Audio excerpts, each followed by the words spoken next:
నాయకులు మనకి అందుబాటులోకి వచ్చారు. నమస్తే సంపత్ రాజు గారు, మస్తాన్ రావు గారు విశ్లేషకులు మనకి అందుబాటులోకి వచ్చారు. నమస్తే మస్తాన్ రావు గారు.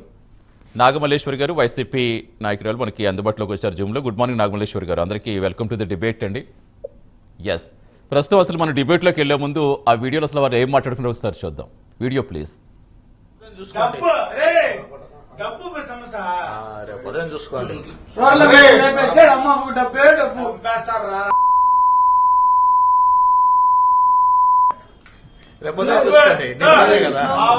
మా ఫ్రెండ్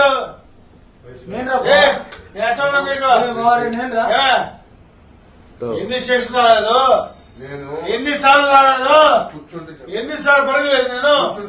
సరే పొద్దున చూసుకోండి. డబ్బు సమస్య రేపు పొద్దున చూసుకోండి.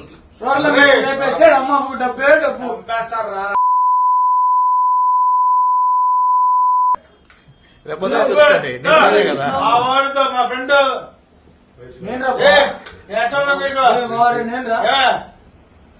ఎన్ని స్టేషన్ రాలేదు, ఎన్నిసార్లు రాలేదు, ఎన్నిసార్లు పడగలేదు నేను. సరే పొద్దున రైట్, ఎమ్మెల్యే కోటిమిటి శ్రీధర్ రెడ్డిని హతమార్చితే డబ్బే అంటూ ప్రధానంగా వారు చెప్పుకోవడం అయితే మనకు వినిపిస్తోంది. ఎస్, కంటిన్యూ చేద్దాం. ముందుగా ఆంజనేయుడు గారు మీతోటే స్టార్ట్ చేస్తాను, ఎందుకంటే మీరు ఎప్పటి నుంచో రాజకీయాలను అబ్జర్వ్ చేస్తారు, చాలా సీనియర్ నాయకులు, నెల్లూరు ప్రాంతవాసిగా మీకు అక్కడ రాజకీయం మీద పట్టు ఉంటుంది. అసలు ఏంటి నెల్లూరు కేంద్ర బిందువుగా ఎందుకు మారుతుంది వివాదాలకు, అసలు ఏం జరుగుతుంది అనుకోవాలి?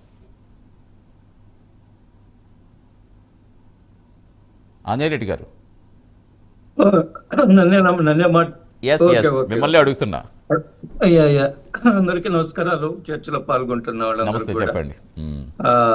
ప్రేక్షకులకి వీక్షకులకి, నెల్లూరు రాజకీయాలు ఈ మధ్య కాలంలో కొంత హింసాత్మక ధోరణికి కనిపిస్తుంది.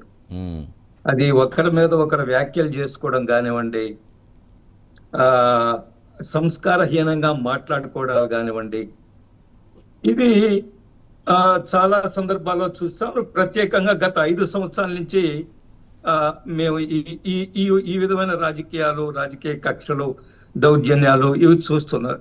బై అండ్ లార్జ్ నెల్లూరు జిల్లా రాజకీయాలు ఎప్పుడు ప్రశాంతంగానే ఉంటాయి. అదే, అందుకనే ఎందుకు ఈ మధ్యకాలంలో మరి ఎంత వివాదాల కేంద్ర ప్రశాంతంగానే ఉంటాయి. రాజకీయ నాయకులు ఎన్ని విమర్శలు చేసుకున్నప్పటికీ కూడా సాధ్యమైనంత వరకు సమస్యల మీద విమర్శలు, రాజకీయాలు మాట్లాడుకుంటారు తప్ప వ్యక్తిగత విమర్శలు చేసుకోవడము, దాడులు చేసుకోవడము చాలా తక్కువ.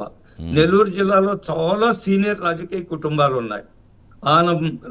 ఆనం కుటుంబం, సోమిరెడ్డి చంద్రమోహన్ వాళ్ళ కుటుంబం, నల్లపరెడ్డి కుటుంబం, దొడ్లవాళ్ల కుటుంబాలు, మేనకూరు కుటుంబాలు, ఇంకా అనేక కుటుంబాలు, రాజకీయ కుటుంబాలు. ఆనం కుటుంబం అయితే నాకు తెలిసి ఒక 100 సంవత్సరాల నుంచి రాజకీయాల్లో ఉన్నారు వాళ్ళు. బహుశా భారతదేశంలో సీనియర్ మోస్ట్ పొలిటికల్ ఫ్యామిలీస్ ని ఏమైనా ఏళ్ల మీద లెక్క పెట్టాల్సి ఉంటే అందులో ఆనం కుటుంబం కూడా ఒకటి వస్తుంది. అయినప్పటికీ కూడా ఏ రోజు ఒకరి మీద ఒకరు ఎక్కడెక్కడ చిన్న చిన్న సంఘటనలు జరగచ్చు, చిన్న చిన్న తోపులాట్లు లేదా జరుగుండొచ్చు, కానీ హత్యలు చేసుకునేంత తీవ్ర స్థాయికి ఎప్పుడు కూడా ఎడలేదు. చాలా చాలా అరుదైన సంఘటనలు అయి. మేము భారతీయ జనతా పార్టీ సిపిఎంకి గొడవలు ఉండేవి. ఆ గొడవలు కొన్ని సందర్భాల్లో హత్యల దాకా కూడా దాన్ని తీసుకున్నాయి. మా గొడవలు కూడా ఒకసారి నా మీద కూడా హత్యా ప్రయత్నం, చాలా తీవ్రమైన హత్యా ప్రయత్నం జరిగింది. ఆల్మోస్ట్ చనిపోయే స్థితికి వచ్చా నేను. ఇవి సిపిఎం బీజేపీ మధ్య జరుగుతూ ఉండేది తప్ప మిగతా రాజకీయ పార్టీల మధ్య అధికారంలో ఉండేది ఎప్పుడు కొన్ని రోజులు తెలుగుదేశము, కాంగ్రెస్, మొన్న వైసీపీ అధికారంలో ఉన్నప్పటికీ కూడా హత్యా రాజకీయాలకు ఎప్పుడు కూడా అవకాశాలు కల్పించలేదు. సహజంగా ఎన్ని సమస్యలు ఉన్నా కానీ ఒకరికొకరు శుభకార్యాలకు హాజరయ్యే వాళ్ళు, లేదా చావులకి, కర్మంతరాలకి, రాజకీయాలకు అతీతంగా హాజరవుతున్న సందర్భాలు అనేకం ఉన్నాయి. వ్యక్తిగత కక్షలు ఈయనేదో చేసేయాలి అనేంత కక్షలో నెల్లూరు జిల్లా రాజకీయాల్లో ఉండేది కాదు. కానీ ఇటీవల కాలంలో ఆ ధోరణి కనిపిస్తుంది. అంటే కేవలం ఎన్నికలు ఎప్పుడే రాజకీయాలు కనిపించే వాళ్ళ పేర్లు వినిపించేవి, కానీ మిగతా సమయంలో ఎప్పుడు కూడా ఇంత అలా విన్న సందర్భాలు కూడా ఎప్పుడు గుర్తయితే లేదు అసలు. మా జిల్లా కాబట్టి నాకు ఒక 2 నిమిషాల సమయం.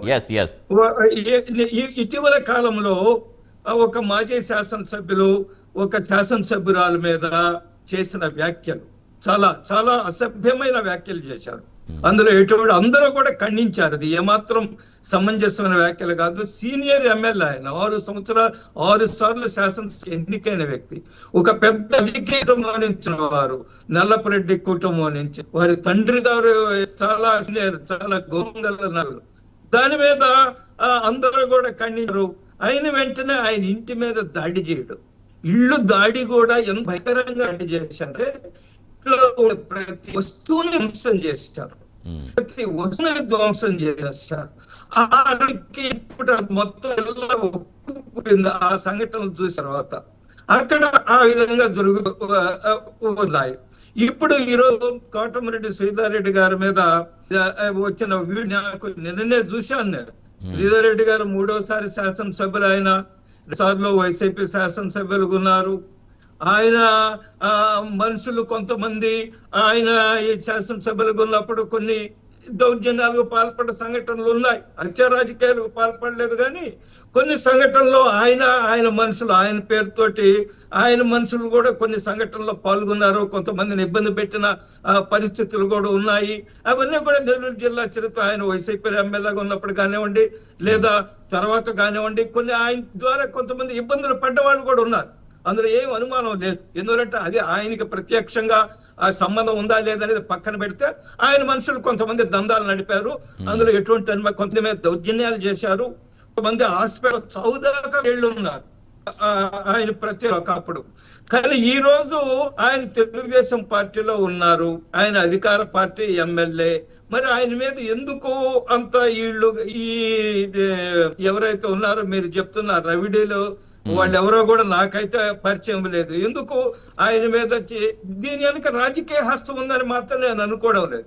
ఎందుకనంటే నెల్లూరు జిల్లాలో రాజకీయ నాయకులు ప్రేరేపించే అంత రాజకీయ నాయకులు ఎవ్వరు ఉండరు. ఏదో ఉన్నా పత్రికా ప్రకటనల ద్వారా, లేదా మీటింగుల ద్వారా, లేదా ఇంకేదో మీడియా ద్వారా ఒకరి మీద ఏదో విమర్శలు చల్లుకోవడం ఎవరు ఏ రాజకీయ నాయకుడు నెల్లూరు చాలా నేను చెప్పాను చాలా సీనియర్ రాజకీయ కుటుంబాలు ఎవరు కూడా పోయి హత్యలు చేయండి అని మాత్రం చెప్పే సంస్కృతి ఈ జిల్లాలో లేదు.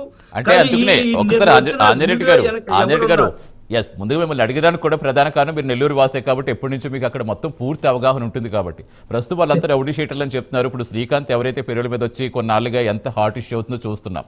అరుణ్కి సంబంధించి కావచ్చు, శ్రీకాంత్కి సంబంధించి కావచ్చు, వారి ముఖ్య అనుచరులు వీళ్ళంతా అని కూడా చెప్తున్నారు. అంటే మీకు ఏమన్నా ఐడియా ఉందా? జనరల్గా అక్కడ గొడవలు అది జరుగుతున్నప్పుడు ఎంతో కొంత అవగాహన ఉంటుంది కదా అని మిమ్మల్ని అడుగుతుంటాం. వాళ్ళ అసలు ఇప్పుడు చూసే సందర్భం కూడా లేదా? నేనేమంటున్నా అంటే ఒక్క నిమిషం, అసలు ఈ అరుణమ్మ అనే ఒక లేడీ డాన్ అని పత్రికల్లో వచ్చేదాకా మాకెవ్వరూ కూడా తెలియదు. ఆమె ఎవరో కూడా తెలియదు. ఆమె యొక్క యాక్టివిటీ కూడా తెలియదు.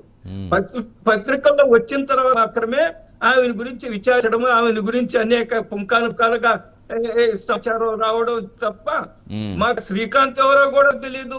శ్రీకాంత్ అనే అతను ఏదో హత్య చేశాడు, జైల్లో ఉన్నాడు అది ఎప్పుడో వార్తలు విన్నాను తప్ప రుణమ్మ అనే ఒక ఉంది, మొత్తం నడుపుతుంది, దందాలు నడుపుతుంది, రెవిడీలు పెట్టుకుంటుంది అనేది అసలు మాకు తెలియని కూడా తెలియదు. పేపర్లో వచ్చిన తర్వాత మాత్రమే ఆమెను గురించి తెలుసుకున్నాం. అందులో ఏమిటి ఎమ్మెల్యే కోటమిరెడ్డి శ్రీధర్ గారే పేరు లెటర్ ఇచ్చారని కూడా చెప్పారు. ఉంది, దట్ ఇస్ ఎ ప్రూఫ్. ఎందువల్లంటే నాకు కూడా ఉంది, ఆయన లెటర్ ఇచ్చిన ప్రూఫ్ కూడా నా దగ్గర కూడా ఉంది. అక్కడ గూడూరు సుకుమార్ లెటర్ ఇచ్చారు. మరి ఆయన పెరోల్ మీద తీసుకురావడం కోసం లెటర్ ఇచ్చిన ఆయన ఎమ్మెల్యే మీద వాడికి ఎందుకు కోపం ఉండాలో నాకైతే అర్థం కావడం లేదు. దానికి సంబంధించి ఆయన క్లారిటీ కూడా ఇచ్చారు కదా ఆంజనేయుడు గారు. అది రిజెక్ట్ అయ్యింది, అది ఆల్రెడీ ఇవ్వడం కరెక్టే, రిజెక్ట్ అయ్యిందని కూడా క్లారిటీ ఇచ్చారు. రిజెక్ట్ అయింది, అందులో ఏం అనుమానం లేదు. ఆయన ప్రశ్నించినప్పుడు కూడా ఏం చెప్పాడు, గతంలో చెవిరెడ్డి భాస్కర్ రెడ్డి ఇచ్చారు, వాళ్ళందరూ ఇచ్చారు కూడా ఆయన మాట సందర్భం కూడా ఉంది కోటమిరెడ్డి శ్రీధర్ రెడ్డి గారు. కానీ నేనేమన్నా అంటే రాజకీయకులు సోమిరెడ్డి చంద్రమోహన్ రెడ్డి గారి దగ్గర కూడా లెటర్ కోసం వచ్చారు.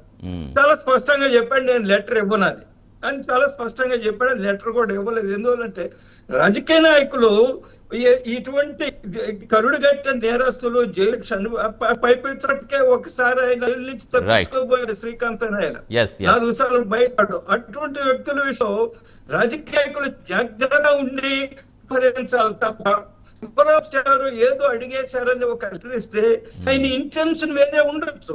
Right, ఏదో continue చేద్దాం. వచ్చారు, ఆంధ్ర గారు, yes, మిగతా వాళ్ళు voice కూడా తీసుకున్నాక మళ్ళీ వస్తాను ఆంధ్ర గారు. ఉండొచ్చు. Yes. కానీ దాని యొక్క సందేశము ఏ విధంగా ఉందో మనం అందరం కూడా చూస్తున్నాం Right. కదా. Yes, కాబట్టి దీన్ని లోతుగా వీట జరపాలా. కోటమిరెడ్డి శ్రీరెడ్డి గారికి రక్షణ చాలా, సెక్యూరిటీ చాలా, అవరమైన సెక్యూరిటీ ఆయన లైఫ్ థ్రెట్ ఉందో చాలా స్పష్టంగా అర్థమవుతుంది. ఎస్, ఆల్రెడీ హోంమంత్రి అనిత్ గారు కూడా ఫోన్ చేస్తారని చెప్తున్నారు, ధైర్యం చెప్పి భరోసా ఇచ్చారని చెప్తున్నారు. ఖచ్చితంగా చూద్దాం సార్, కంటిన్యూ చేద్దాం. ఆంధ్ర గారు ఒక్క నిమిషం కంటిన్యూ చేద్దాం, మిగతా వాళ్ళు వాయిస్ కూడా తీసుకున్నాక మళ్ళీ వస్తాను నేను. ఎస్, సంపత్ రాజు గారు, ఏంటి ఏమనిపిస్తోంది? డబ్బే డబ్బు అంటున్నారు, అసలు డబ్బు వెనుక ఎవరైనా మీ అనుమానం